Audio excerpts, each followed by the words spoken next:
Listen to part of a lecture in a poetry class. The professor is discussing medieval poetry.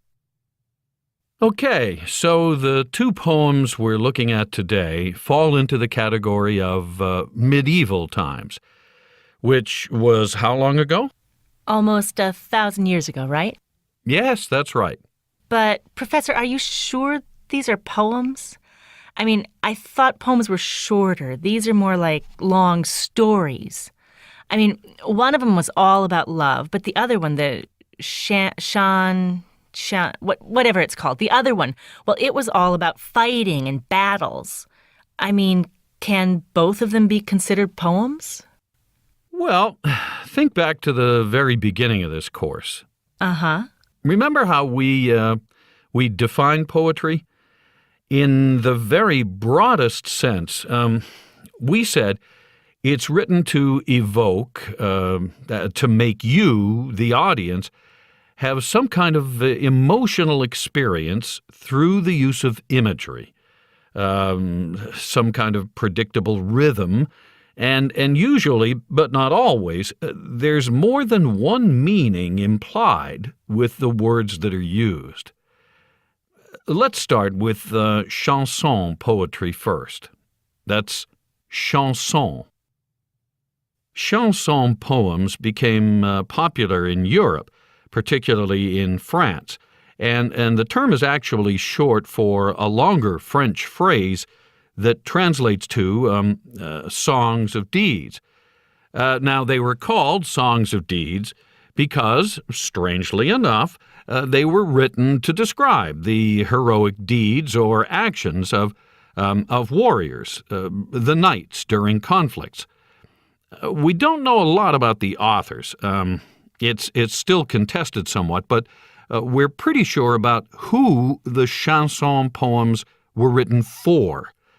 That is, they were written for knights and the lords, the nobility that they served. The poems were sung, performed by a minstrel, a singer who traveled from castle to castle, singing to the local lord and his knights. Would someone summarize the main features of the chanson poem you read? Well, there's a hero, a knight, who goes to battle, and he's admired for his courage, bravery, and loyalty to the Lord he serves, his country, and his fellow warriors in the field. He's a skilled fighter, willing to face the most extreme dangers, sacrificial, willing to sacrifice anything and everything to protect his king and country. Okay, now, given that the intended audience for these poems were knights and lords, what can we say about the purpose of chanson poetry? What kinds of feelings was it meant to provoke?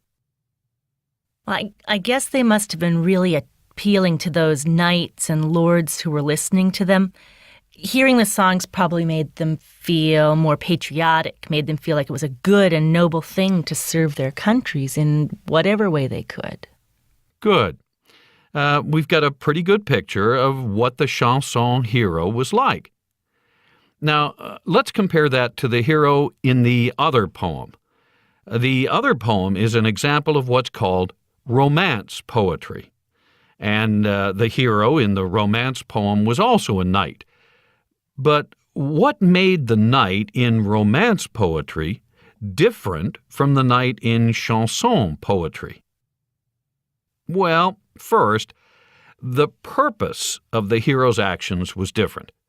The hero in romance poetry is independent, purely solitary in a way, not like the chanson poet, who was always surrounded by his fighting companions. He doesn't engage in conflict to protect his lord or country. He does it for the sake of adventure, to improve himself, to show he's worthy of respect and love from his lady.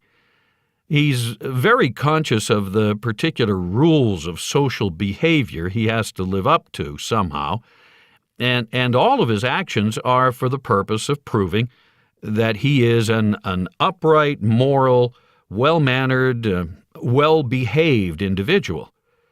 You may have noticed that in chanson poetry, there isn't much about the hero's feelings. The focus is on the actions, the deeds. But the romance poetry describes a lot of the inner feelings, the motivations, psychology, you could say, of a knight trying to improve himself, to better himself so that he's worthy of the love of a woman. What explains this difference? Well, digging into the historical context tells us a lot. Romance poetry emerged a few generations after chanson, and its roots were in geographic regions of France that were calmer, where conflict wasn't central to people's lives. More peaceful times meant there was more time for education, travel, more time for reflection. Another name for romance poetry that's often synonymous with it is troubadour poetry. Troubadours were the authors of these new romance poems, and we know a lot more about the troubadours than we do about the chanson authors because they often had small biographical sketches added to their poems that gave pretty specific information about their social status, geographical location, and a small outline of their career. This information wasn't particularly reliable because they were sometimes based on fictitious stories of great adventure or scrapped together from parts of different poems. But there is enough there to squeeze or infer some facts about their social class. The political climate had settled down enough so that troubadours had the luxury of being able to spend most, if not all of their time, creating, crafting, or composing their love songs for their audiences. And yes, these poems were also sung. Many troubadours were able to make a living being full-time poets, which should tell you something about the value of that profession during medieval times.